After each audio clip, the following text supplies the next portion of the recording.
राजधानी दिल्ली के भूभाग में बहुत सारे पुराने गांव हैं, जिनमें से एक गांव है बुढ़ेला।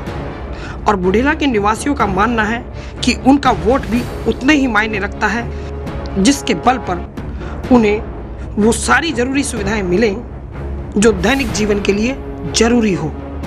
लेकिन वास्तव में ऐसा नहीं है। जब आप इस बुढ़ेला गांव के अंदर जाकर गहराई से तहकीकात करेंगे तो शायद वो तस्वीर इतनी भयानक होगी कि जिसकी कल्पना कर भी नहीं सकते। यहाँ पर गली, सीवर, फुटपाथ और सफाई से जुड़ी ढेरों समस्या हैं और इन सब समस्याओं को बताते हैं यहाँ के खुद के निवासी। और जब संजय गुप्ता ने इनकी समस्याएं सुनी तो कहा कि वो पहले से ही प्रयासरत हैं और जल्द ही लोगों को उनके प्रयास हकीकत का रूप लेकर उनके सामने होंगे। सच्ची बताएं, क्या समस्या है? समस्या ये बुढ़ेला गांव की समस्या है।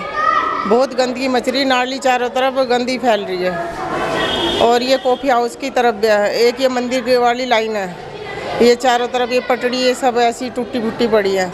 वैसे बहुत परेशान हो रहे हैं और सबसे हमने बोल दिया, कोई नहीं है इस काम की सुनता। गुलाटी जी, क्या समस्या है इस बुढ़ेला वार्ड में? वैसे तो बुढ़ेला वार्ड में समस्या ज़्यादा नहीं है, लेकिन नालियाँ तो यहाँ बहुत बिल्कुल ब्लॉक है, बिल्कुल बंद है यहाँ पे। अगर वो नालियाँ खोल दी जाए या कुछ रिपेयर करा दी जाए, बना दिया जाए दोबारा से, तो ये थोड़ा सा अच्छा होगा इस साइड के लिए। नीना कोहली। नीना जी, बताइए क्या समस्या आपके यहाँ? हमें सबसे बड़ी समस्या ये है कि गटर यहाँ रोज बंद हो जाता है और सड़कें बिल्कुल सफाई नहीं रहती। सीवर तो बंद ही रहते हैं। प्राइवेट भी हम कितनी बार 500-500 रुपये दे के खुलवा चुकते हैं, लेकिन फिर भी वो दूसरे तीसरे दिन फिर बंद हो जाता है। ममता शर्मा जी, किस तरह की समस्या है? समस्या ये है कि जब यहाँ पे सीवर बंद होते हैं, हम 3-4 बार जाके वहाँ पे कंप्लेंट्स लिखवाते हैं, कोई नहीं आता है एमसीडी से। फिर हमको प्राइवेट लोगों को बुलाना पड़ता है, उनको पैसा देना पड़ता है, तब जाके यहाँ पे सीवर खुलते हैं, हमारी परेशानी दूर होती है। इस बारे में हम चाह रहे हैं कि एटलीस्ट यहाँ पे कोई इनिशिएटिव ले, कोई इस बार इस एरिया के को उठाए कि यहाँ पे कुछ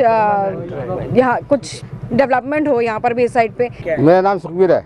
बुढ़ेला में क्या समस्या है? बुढ़ेला समस्या ये है, सीवर लाइन की, अरे वो नाले की बड़ी प्रॉब्लम है। जब आप संजय गुप्ता जी के पास गए तो उन्होंने क्या कहा? संजय गुप्ता कहते हैं जी देखो हम मतलब कर रहे हैं आपकी पूरी, संजय गुप्ता जी करवाएंगे इस काम को और 100% करवाएंगे। संजय जी, ये समस्याएं आ रही है सामने, पानी की, सीवर की, नालियों की, क्या है कहना आपका इसमें? देखिए, बुढ़ेला गांव में अभी घूमने के बाद, लोगों से बात करने के बाद और इन सब की बात सुनने के बाद ऐसा लगता है कि बुढ़ेला गांव में सबसे मेन समस्या इस टाइम जो है वो नालियों की है और सीवर की है। और इसके अलावा जो बहन जी ने समस्या बताई है, इन्होंने बताई है, उनको भी टेकअप करने की हम कोशिश करेंगे और उच्च अधिकारियों तक पहुँचाने की कोशिश करेंगे। फिलहाल मेरा प्रयास ये रहेगा कि 1 महीने के अंदर अंदर नाली और सीवर से संबंधित जितने भी काम हो सकते हैं, संबंधित अधिकारियों को कह करके मैं उन कामों को करवा दूँ। और मेरे ख्याल से आप देखना रिजल्ट शायद सिर्फ 1 महीने के अंदर अंदर मैं इन सभी कामों को नाली और सीवर से संबंधित करा दूँगा। संजय जी, क्या कारण है कि समस्याएं दूर नहीं हो पाती? उसका कारण सिर्फ एक यही है कि हमारे देश के अंदर ऐसे लोग नेता बन जाते हैं जिन्हें सरकारी महकमों में काम करने का कोई तजुर्बा नहीं होता। उन्हें पता ही नहीं होता कि समस्या को कहना किससे है। मैंने 24 साल दिल्ली नगर निगम में काम किया है और मुझे पता है कि किस काम के लिए किस अफसर को कहना है, किस विभाग में कहना है, क्या कहना है। सिर्फ इसी कारण के और इसी बलबूते के ऊपर आज मैं इस बात को बड़े दम से कह सकता हूं कि मैं इस काम को 1 महीने के अंदर अंदर करवा दूंगा। तो मतलब करवा दूंगा, होंगे ये काम होते हुए दिखाई देंगे आप। बुढ़ेला गांव के निवासियों की शिकायत पर संजय गुप्ता ने तो समस्याओं को जल्दी से दूर करने का आत्मविश्वास दिखाया है, लेकिन क्या हमारे जनप्रतिनिधि भी भाई संजय गुप्ता के इस पहल से कोई सबक लेंगे? इस सवाल का जवाब अभी बाकी है।